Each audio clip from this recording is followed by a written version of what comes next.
prepare para o que Deus tem na tua vida, irmãos. Ah, meu amado, você sabe que aqui a gente não prega a teologia da prosperidade, a gente não prega triunfalismo, a gente não diz que você vai vencer, que você vai conquistar. Mas de uma coisa, irmão, o Senhor está enchendo meu coração com uma certeza: Ele tem grandes coisas para você nessa noite. Ele tem grandes coisas para você, basta você ouvir. Aguça os teus ouvidos, ouça Ele falando. Ele tem grandes coisas para tantas vidas. Deus tem grandes coisas para tantas vidas aqui nessa noite, e tem grandes coisas para vidas que nem estão aqui. Aleluia. A glória de Deus, ela abrange, Ele vai além do espaço e do tempo. Ele alcança quem aqui está e quem aqui nem está. Abra sua Bíblia, por favor, no livro do profeta Isaías. Profeta Isaías, capítulo de número 5. Isaías, capítulo de número 5,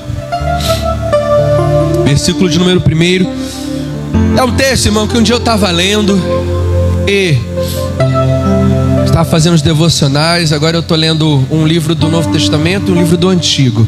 Eu já estou chegando lá já estou em Colossenses. Aí estou lendo no Novo Testamento, estou lendo Colossenses. No Antigo Testamento estou lendo Isaías. E um dia, num desses devocionais, lendo, né? A gente faz o devocional lá, ora. E aí o Senhor falou ao meu coração. E aí eu estava sentado na sala. E aí a pastora Jaqueline sentou do lado. E eu falei com ela: olha só isso aqui, que interessante. A gente conversou sobre essa palavra. E ela é muito pertinente para os nossos dias. Isaías capítulo 5, versículo 1. Quem já achou, diga amém. Aleluia. É interessante, irmãos, que hoje eu estava com uma alergia muito forte. Na verdade eu ainda estou. Eu não sei se é alergia ou se é resfriado brabo mesmo. Só que aí quando eu começo a louvar, quando eu começo a pregar, a alergia some. O espirro para. Eu acho que eu vou pregar até amanhã, que quando eu desço do altar, eu vou lá para fora, já era, a alergia volta. Acho que Deus está querendo alguma coisa com isso. Isaías capítulo 5, a partir do versículo 1. Eu li, irmãos, essa palavra há muito tempo atrás, na minha juventude. Ela me impactou de uma forma. Eu não sei se você já leu essa palavra alguma vez. Nós estamos no ano de 2024, tempo de... A gente está falando sobre flores. A gente está falando também, o tema tem sido raízes. A gente está falando sobre plantação. A gente está falando sobre botânica. A gente está falando sobre plantas.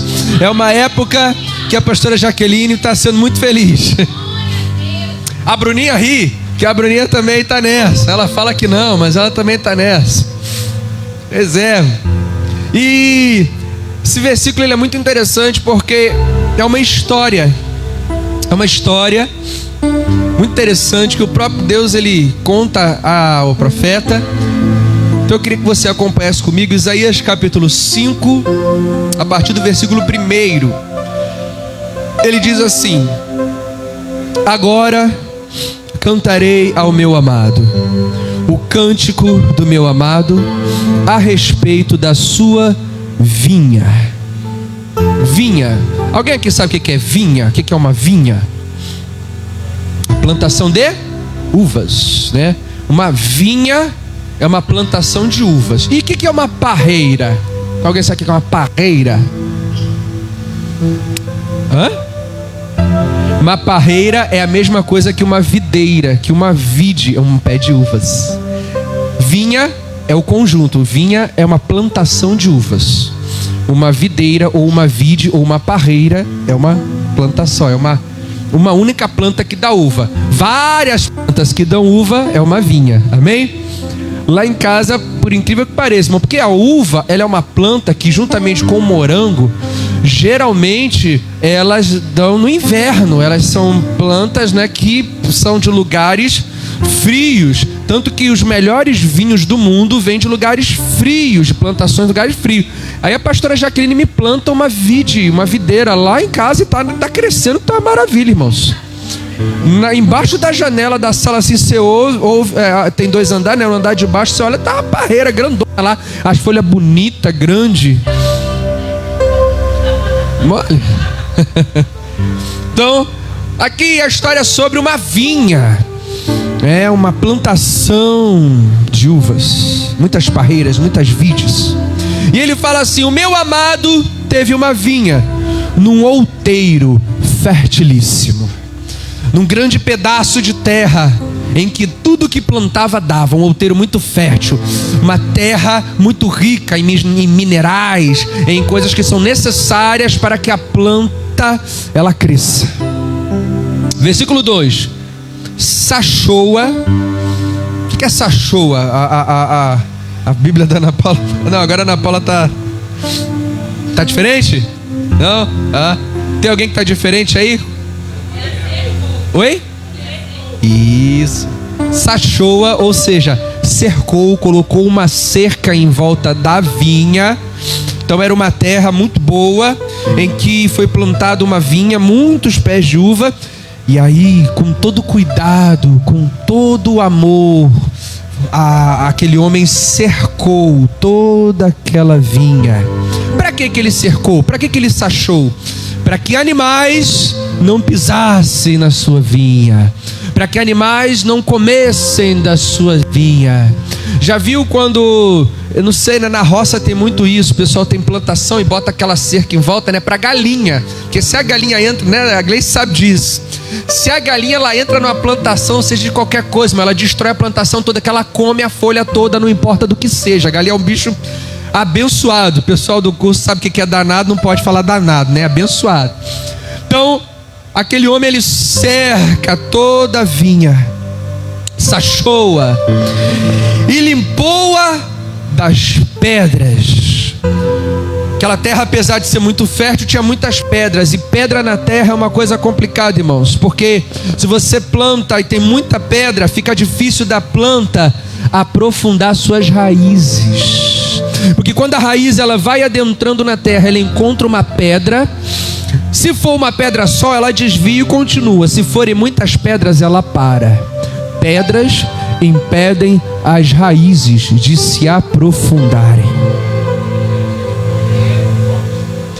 Pedras impedem as raízes de se aprofundarem. E limpou-a das pedras e a plantou. Não era qualquer vide, não era uma vinha qualquer, plantou-a de vides escolhidas. Aquele homem pegou as melhores sementes, a de mais qualidade. Quanto maior a qualidade, a gente sabe, irmãos, eu confesso que no início do casamento é uma coisa que mudou. Rafael fala que a Jéssica ainda está se libertando disso, porque no início do casamento, irmãos, a gente chegava no mercado e aí a pastora Jaqueline falava assim: vamos comprar um Nescau. Quando ela falava Nescau, eu ouvia, mas não escutava. Ela falava Nescau, no meu ouvido chegava achocolatado. E aí eu falava: Nescau. E aí eu ia na prateleira, se tinha Nescau, se tinha, sei lá, chocolate tá bem. Não, Toddy não, varão, vamos respeitar o Toddy. Toddy é... Tinha tá bem, tinha... Oi? Toddy não. Italac, né? Aí eu pegava, o que eu fazia? Eu via o achocolatado mais barato, aquele mais barato, aquele achocolatado que você bota no leite, mistura, ele nem mistura com leite, só fica aqueles pedação assim, ó. Chocomilk. Era aquilo ali que eu ia atrás, irmão. E ela fala: meu Deus, que isso? Porque eu não visava a qualidade do produto, eu visava que isso era barato, né? E aí com o tempo, irmãos, você vai aprendendo que o barato sai caro. Porque você compra um achocolatado desse, você não toma, né? Você vai aprendendo que o barato sai caro, né? Chegava no mercado: vamos comprar uma salsicha? Vamos. Tinha Perdigão e tinha Wilson. Você fala assim: salsicha é tudo igual, né? Salsicha é tudo igual. Aí você come uma Perdigão, realmente é uma salsicha. Mas você prova o Wilson, é um pedaço de sabão. Só tem cheiro de... só tem gosto de vinagre. E aí, a gente vai aprendendo que o barato sai caro, que não tem jeito, irmãos, não tem jeito. Você quer algo com qualidade, não tem como você pagar barato por algo de qualidade. Algo de qualidade sai caro. E se Jesus morreu na cruz por você, é porque você é algo de muita qualidade, amém? Porque o preço foi muito caro. E aquele homem, ele não escolhe qualquer semente. Ele não escolhe a semente mais barata. Ele não escolhe a semente que sobrou. A Bíblia diz que ele fala aqui, ó: o meu amado teve uma vinha e ele plantou de vides escolhidas, sementes escolhidas, as melhores sementes, aquelas da mais alta qualidade. Então aquele homem gastou. Aquele homem, ele abriu mão de dinheiro, ele se deu, ele talvez teve até prejuízo, ele não mediu esforços para plantar a melhor semente naquela terra. Ele não mediu esforços. E ainda mais, ele não parou por aí. Ele diz que edificou no meio dela o quê? Uma torre. Irmãos, olha só. Ele coloca uma cerca enorme em volta de toda aquela vinha. Ele compra as melhores sementes e planta naquela terra. Ele gasta. E não era só jogar semente. Uma vez eu falei com alguns irmãos, né, no evangelismo sobre isso. Tinha um modo certo, uma técnica certa de jogar semente. Não era jogar semente de qualquer jeito. Eram as melhores sementes com a técnica certa. Então dava trabalho, demorava muito para plantar bem. E agora a Bíblia diz que ele constrói uma torre no meio das vinhas. Então tinha as plantas, em volta das plantas a cerca, e no meio tinha uma torre. Para que serve uma torre? Para colocar um vigia na torre, para vigiar a sua plantação de dia e de noite. Olha só que cuidado. A torre, ela serve de vigia. Então aquele homem, ele coloca um vigilante para estar dia e noite de olho naquela vinha, para que salteadores não fossem pegar dos seus frutos, para que homens mal intencionados não fossem estragar a sua plantação. Se alguém se aproximasse, já tinha cerca, mas além da cerca tinha a torre que vigiava e protegia aquela vinha. E também abriu um lagar. Alguém sabe o que é um lagar? Tem alguma tradução que fala aí? A gente falou hoje sobre Gideão de manhã. Lagar é lugar de pisar uvas. Para quê? Quando alguém tinha uma plantação de uvas, queria fazer o suco de uva, o vinho, na antiguidade eles levavam para o lagar. Era um lugar grande, geralmente como se fosse um grande pote de madeira enorme, onde jogavam as uvas ali dentro, e tinha uma saída para que descesse o suco, e aqueles homens pisavam as uvas no lagar, e o suco puro descia, era coado, e ali era um vinho finíssimo, puríssimo, da melhor qualidade. Da melhor qualidade. Aquele homem, antes mesmo da sua plantação crescer, ele tinha jogado a semente, ele tinha feito a cerca, ele tinha colocado a torre, e lá perto do lado ele fez um lagar. Ele fez um lagar. Por quê? Porque ele esperava alguma coisa. Ele tinha expectativas. Aquele homem tinha expectativas para aquela vinha. E aí, ele diz: e ele esperava que desse uvas boas, mas deu uvas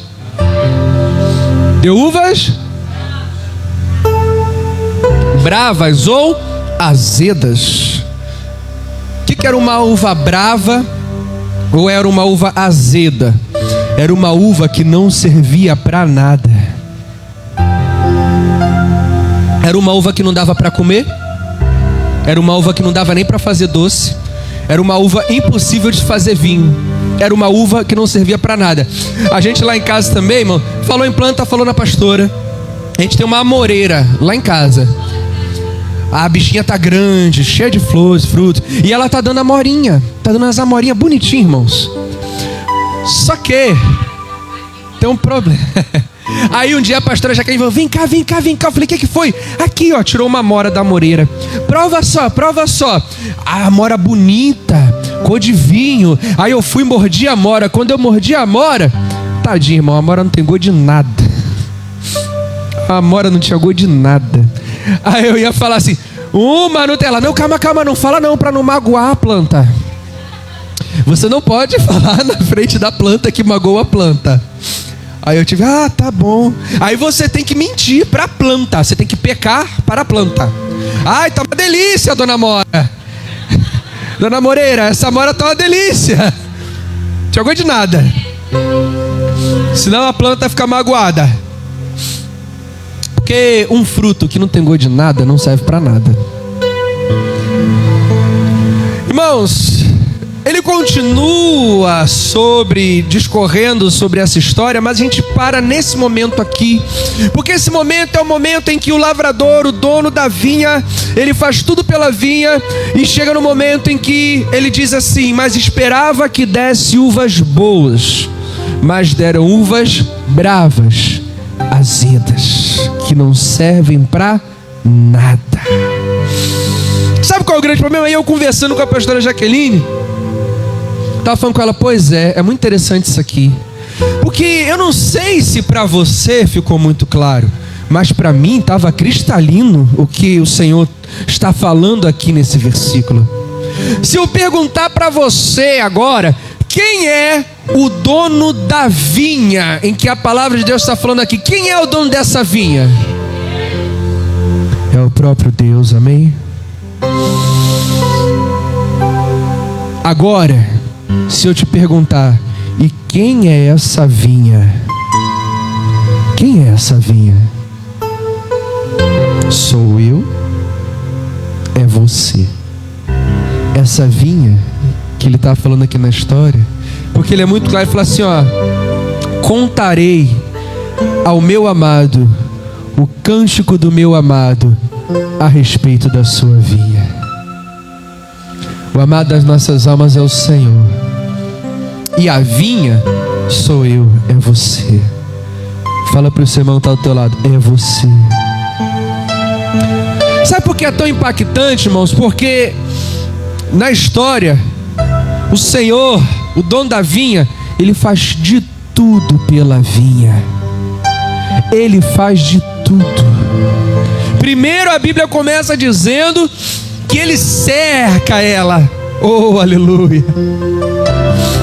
E a palavra do Senhor lá no Salmo, sabe o que ela diz? Que o anjo do Senhor acampa-se ao redor daqueles que o temem e os livra. Porque lá em Tiago a Bíblia Sagrada vai dizer que o diabo, vosso adversário, anda ao vosso derredor, bramando como um leão, buscando a quem ele possa tragar. Você é vinha de Deus, e o anjo do Senhor está à tua volta o tempo todo. Deus, ele te cerca à frente e atrás, à esquerda e à direita, na entrada e na saída, no sorriso e no choro. Ele te cerca, ele é a tua sombra à tua direita. Mal nenhum te sucederá, nem praga nenhuma chegará à tua tenda. Ele te cerca, ele te protege com a sua própria mão. Ele coloca uma cerca à nossa volta, ele cuida. Deus cuida de nós, irmãos. Todos os dias, quando você sai de casa de manhã e vai para o teu trabalho, ou vai para a tua escola, ou vai fazer alguma coisa, e você volta para casa são e salvo, foi Deus que cuidou de você. Foi Ele que te livrou de todo assalto, de toda bala perdida, de todo acidente. Foi Ele que te livrou de tudo. A gente perde essa noção, mas Deus, Ele cuida de nós o tempo todo. Ele nos cerca, Ele limpou-a das pedras. É Ele que faz esse trabalho. Quantas coisas acontecem na nossa vida para nos parar, Quantas situações vêm na nossa vida para nos paralisar? Quantas coisas acontecem para que a gente não prossiga, para que a gente não aprofunde as nossas raízes em Deus? Quantas coisas acontecem para nos fazer olhar para trás e desistir em tantas áreas, todos os dias, em todos os momentos? Ah, meu amado, não seja hipócrita, eu vou te fazer uma pergunta. Eu quero que você levante a mão, mas não fala a área, em nome de Jesus. Seja qual for a área da tua vida, teu casamento, teu trabalho, tua igreja, teu ministério, amizades, tua própria vida. Quem aqui, durante essa semana, já pensou em desistir de alguma coisa? Seja hipócrita, não. A todo momento a gente pensa em desistir, irmãos. Porque as pedras vêm. As pedras se colocam, as situações, as coisas se colocam para nos paralisar, para nos fazer desistir. Mas a Bíblia diz que Ele arranca, Ele limpa toda a pedra. Ele tira tudo aquilo que nos impede. Lázaro estava morto há 4 dias. Jesus se aproxima daquele túmulo. Ele poderia ter dito: Lázaro, sai para fora a hora que ele quisesse. Mas a primeira ordem que ele dá é: tirem a pedra. Tirem a pedra. É Ele que limpa as pedras, é Ele que nos ajuda a continuar. Ai de nós quando pensarmos que se chegamos a algum lugar foi por nossa própria força. É tudo por Ele, para Ele e por meio dEle. Glória seja dadas ao único Deus. É Ele que tira as pedras. Já aconteceu de tá acontecendo algo na tua vida que você está lutando, está orando, mas você não consegue lidar com aquilo? Daqui a pouco se resolve. Daqui a pouco se dissolve. E você fala: o que aconteceu? Deus, Ele tira as pedras. E Ele está tirando pedras nessa noite. Nessa noite Ele está limpando pedras, porque Ele cuida de nós. E a Bíblia continua dizendo: e plantou vides escolhidas. Lembra que a gente falou algum tempo aqui atrás sobre a amendoeira que nasce lá em Israel? Você não é qualquer planta. Jesus, Ele fala: eu sou a videira verdadeira. Aquele que está em mim dá muito fruto, porque sem mim nada podeis fazer. Você não é qualquer planta. Sabe por que você não é qualquer planta? Porque você não veio de qualquer semente. Você veio de uma semente escolhida, especial da parte de Deus. Você é alguém muito especial. Satanás a todo momento tenta te tirar essa identidade. Satanás a todo momento tenta te dizer que você é ninguém, que você é só mais um, ou que você é qualquer um. Mas saiba de uma coisa: você veio de uma semente especial. E aí ele continua dizendo: e edificou nela, no meio dela, uma torre. Colocou uma torre para nos guardar, para nos vigiar. Sabe quem é aquele que nos guarda? Aquele que nos vigia o tempo todo. Aquele que nos convence do pecado, da justiça e do juízo. Aquele que nos consola. Aquele que nos dá ânimo. Aquele que impede que o assaltante venha, que o usurpador venha sobre as nossas vidas. Espírito Santo de Deus, na minha e na tua vida, como uma torre. Ele nos vigia, Ele nos guarda. E a Bíblia diz: e também abriu um lagar. Isso aqui, irmãos, aqui é o ponto que eu conversei com a pastora Jaqueline naquela sala, naquela tarde. Eu falei: olha só que coisa interessante.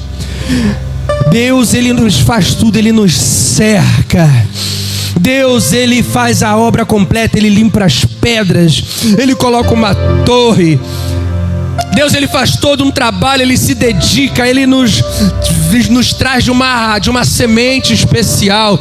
Ele nos guarda, Ele nos limpa, Ele nos ampara, Ele nos ajuda, Ele cuida de nós, Ele faz todo um trabalho, Ele nos restaura, Ele nos levanta. Olha só, meu amado, quem éramos nós sem Deus e quem somos nós hoje com Ele. O que seríamos de nós hoje se estivéssemos sem Deus? Talvez muitos de nós nem vivos aqui estaríamos. Mas depois de todo esse trabalho, uma coisa que a gente não para pensar é que ele também construiu um lagar. Fala para o teu irmão, ele construiu um lagar. Ele construiu um lagar. E lagar é lugar de quê? De fazer vinho. O lagar é o lugar de amassar uvas. O lagar é o lugar final onde o fruto colhido servirá ao seu propósito. Lagar é o lugar onde aquele que plantou vai colher daquilo que plantou e vai servir do seu propósito. Lagar é o lugar onde o Senhor da vinha colocou todas as suas expectativas diante da sua vinha. Porque ele não plantou aquela vinha só por plantar, ele não colocou aquela cerca só por colocar, ele não botou a melhor semente só por botar, ele não construiu a torre só por construir. Ele tinha expectativas. E é isso que a gente não para pensar. Nessa noite, meu amado, eu sei que você entrou nesse lugar. E você entrou nesse lugar com expectativas no teu coração. Eu sei que você entrou nesse lugar esperando coisas. Eu sei que de repente você tem um problema, algo que você precisa resolver, e você entrou por essas portas esperando que Deus faça algo. Mas olha só, aquele que planta, o Senhor da terra, aquele que te plantou, te cercou, te cuidou, ele construiu um lagar. Sabe o que o lagar significa? O lugar da expectativa de Deus para a sua vida. Porque eu sei que você entrou aqui nesse lugar com expectativas para com Deus. Você entrou aqui nesse lugar esperando algo de Deus. Mas sabe o que essa palavra aqui me diz? Que Deus também tem expectativas para com você. Deus também tem expectativas para com você. Deus também espera coisas de você. O problema é que a gente encara Deus como se Deus fosse o nosso empregado. A gente acha que Deus ele tem que fazer tudo o que a gente quer, o que a gente espera. A maioria de nós encara Deus como o gênio da lâmpada. A maioria de nós encara Deus como alguém que tem que atender os nossos desejos. Mas deixa eu te falar uma coisa. Deus ele cuidou de você. Deus ele te cercou. Deus ele te abençoou. Deus ele te livrou. Deus ele te trouxe até aqui. E sabe o que é isso aqui? Um lagar. Um lagar. E Ele tem expectativas para com a tua vida. Deus conta com você. Ele espera coisas de você. Ah, mas Deus não corresponde às minhas expectativas. O que foi que você fez para Deus? O que foi? Me responda. O que é que você fez para Ele? Porque se a gente for aqui querer entrar no embate, colocar num tribunal, Deus é obrigado a me abençoar. Vamos lá, o que Deus fez por você e o que você fez por Ele? Por que Deus tem obrigação de te abençoar? Por que Ele tem que fazer por você? Por que se Deus não atender às tuas expectativas, você diz, eu não quero mais saber de Deus? O que você fez? Agora, Ele fez por você. Foi por isso que Jesus teve que morrer numa cruz. Porque a dívida estava grande demais. Porque a dívida estava alta demais.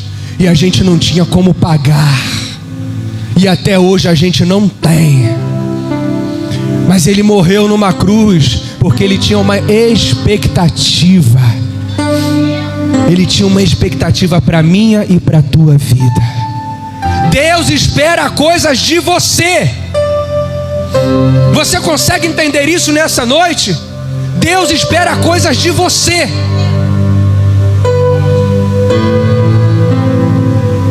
E você tem procurado o que é que Ele quer de você? Qual é o fruto que Ele espera que você dê? Porque no final aqui Ele diz: esperava que desse uvas boas. Deus espera de cada um de nós bons frutos. Sabe para que serve o fruto? Para alimentar. O fruto serve para alimentar. Alimentar quem? Quem tem fome. A tua vida tem servido para alimentar alguém que tem fome? Eu não estou falando de você ir lá em Nilópolis, na frente de uma loja de roupas, e distribuir quentinhas para os moradores de rua. A fome deles vai passar numa noite e na outra eles vão voltar a ter fome. Mas o pão do céu que um dia você comeu, Ele te deu para distribuir para outros, e quem comer desse pão nunca mais vai ter fome. A água que um dia você bebeu e que te satisfez está jorrando de você, e é para que você dê para outros beberem, e esses nunca mais terão sede. Mas você tem dado água? Você tem alimentado alguém? Como é que a gente quer só de Deus? Me dá, vem, vem. A Bíblia é muito clara, diz: e Ele esperava que desse uvas boas, mas deu uvas bravas. Pior que não dá fruto é dar fruto ruim. Pior que não dá fruto é dar fruto mal, porque o fruto mal, o fruto ruim, ele não corresponde ao propósito daquele que plantou. Se não corresponde ao propósito daquele que plantou, não serve para nada. Não adianta dizer: eu sou e eu faço o que eu quiser e eu dou o fruto que eu quiser. Não. Deus, Ele te escolheu para dar um fruto específico. E se você não dá o fruto que Deus espera que você dê, esse outro fruto que você quer dar não serve para nada. Aí agora a gente pode continuar o versículo, já estou acabando. E aí, falando com a pastora Jaqueline lá na sala da nossa casa sobre isso, eu li o final, onde o agricultor, o plantador, o dono das terras, ele lança um lamento. Ele diz: agora, pois, ó moradores de Jerusalém e homens de Judá, julgai, vos peço, entre mim e a minha vinha. Julguem entre mim e o meu povo e o meu servo. Agora, pois, ele fala no versículo 4: que mais se podia fazer a minha vinha que eu lhe não tenha feito? O Senhor, Ele te pergunta nessa noite: o que mais que você quer que eu faça por você, para você despertar? O que mais você quer que eu faça para você se dar conta daquilo que eu tenho para você assumir o seu lugar e para você dar o fruto que eu espero que você dê? O que te falta? O Senhor, Ele lança essa lamentação nessa noite sobre o meu e sobre o teu coração. O que mais eu posso fazer? O que você quer mais? Porque a gente reclama sobre Deus, mas o Senhor, Ele a todo momento, Ele te cerca, Ele te cuida, Ele te livra, Ele te sustenta, Ele te salva, Ele te liberta, Ele te ama.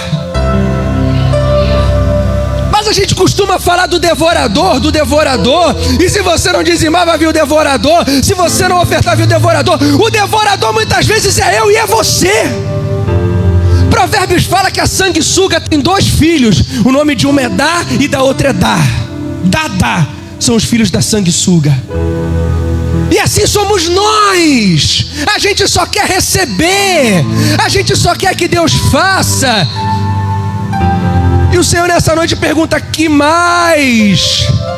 Que mais se podia fazer a minha vinha que eu não lhe tenha feito? Que mais, meu irmão, você espera que Deus Ele faça sobre a tua vida, para que você comece a dar bons frutos, frutos de justiça? Ele fala: como esperando eu que desse uvas boas, veio a produzir uvas bravas. Se tem uma coisa que o ser humano consegue, é frustrar a Deus. Se tem uma coisa que o ser humano consegue, é entristecer o coração de Deus. Entristecer ao ponto de dizer: eu não quero mais isso. Entristecer ao ponto de pensar: será que valeu a pena cuidar dessa vinha? Nem o diabo consegue frustrar os planos de Deus na tua vida, meu irmão. Só tem uma pessoa que consegue frustrar os planos de Deus: você. E ele chega a uma conclusão. Versículo 5. Agora, pois, vos farei saber o que pretendo fazer à minha vinha. Não quer dar fruto? Não quer atender às expectativas de Deus? Tirarei a sua sebe para que sirva de pasto. Eu vou tirar, não vou mais guardar, não vou mais livrar. Vou deixar que os animais passem e comam tudo aquilo. Vou deixar que os animais invadam e comam tudo, levem tudo. Sirva de pasto. Tirarei a sua sebe para que a vinha sirva de pasto. Derribarei o seu muro para que seja pisada. Vou deixar, não vou mais guardar. Torná-la-ei em deserto, não será podada. Lembra que Jesus falou? Aquele que dá bom fruto, ele é podado para que dê mais fruto. Mas aquele que não dá fruto, ele não vai ser podada, nem sachada. Não vou mais cercar, não vou mais proteger, mas crescerão nela espinheiros e abrolhos. E o pior aqui: as nuvens darei ordem que não derramem chuva sobre ela. As nuvens darei ordem que não derramem chuva sobre ela. Sabe o que significa isso?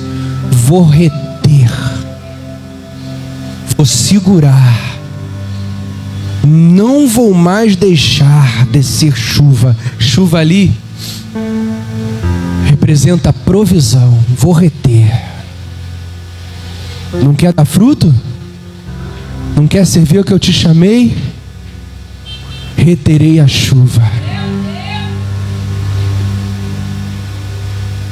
Darei ordem que não derramem chuva sobre ela, porque a vinha do Senhor dos Exércitos é a casa de Israel, e os homens de Judá são a planta dileta do Senhor. Esse desejou que exercessem juízo, e eis quebrantamento da lei, justiça, e eis aí clamor.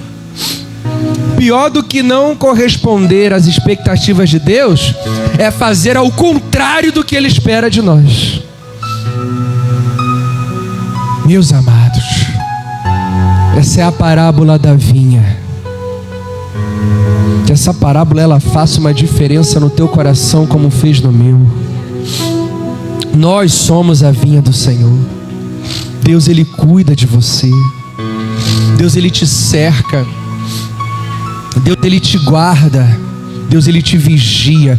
Deus, Ele quando te dá, quando é Deus que te dá, Ele te dá o melhor. Deus, Ele trabalha ao teu favor o tempo todo. Ele te livra, mas Ele tem uma expectativa. Ele faz tudo isso porque Ele te ama, sim, mas entenda uma coisa: Deus também espera algo de você. Ele espera um fruto bom. Ele espera que nós frutifiquemos para a glória dEle. E quais são os frutos que temos dado? A pergunta que você tem que se fazer essa noite, que nós temos que nos fazer é: eu sou a vinha, já sei disso, e estou a par de tudo que Deus faz por mim. Meu amado, se você está aqui essa noite e você está naquele estado de vitimismo, ninguém me ama, ninguém me quer, Deus me abandonou, Deus me esqueceu, olha como eu estou, meu amado, em nome de Jesus, Deus, Ele faz tudo para você. Tudo. Agora, Qual é o nosso fruto? O que é que nós temos dado? Será que tem sido uvas boas? Será que nós temos alegrado o coração do dono da vinha? Ou será que as nossas uvas têm sido bravas, têm sido azedas, que não dá nem para comer? Frutos azedos que Deus não consegue nem chegar perto. Vamos pensar sobre isso nessa noite. Não se trata só do que Ele pode fazer por você, porque Ele pode e Ele faz, mas tem muito de nós vivendo uma vida que a gente fala, parece que Deus reteu a chuva, parece que o negócio encruou, parece que deixou de acontecer. Irmãos, existia um rei em Israel, que era um rei que estava desobedecendo a Deus, e o nome dele era Acabe. Deus, ele usa o profeta e fala, durante 2 anos não vai chover, não vai ter provisão, não vai ter pasto para os animais vão morrer, vai ter fome na terra, assim disse o Senhor. E durante 2 anos não choveu. Se Deus tiver que reter a chuva para que você se volte para Ele, Ele vai reter. Entenda isso. Se Deus tiver que reter a chuva para que você se volte para Ele, Ele vai reter. Não porque Ele te odeia, muito pelo contrário, porque Ele te ama. Quais são os nossos frutos? Que frutos nós temos dado diante do Senhor? Frutos bons ou frutos, uvas bravas, azedas?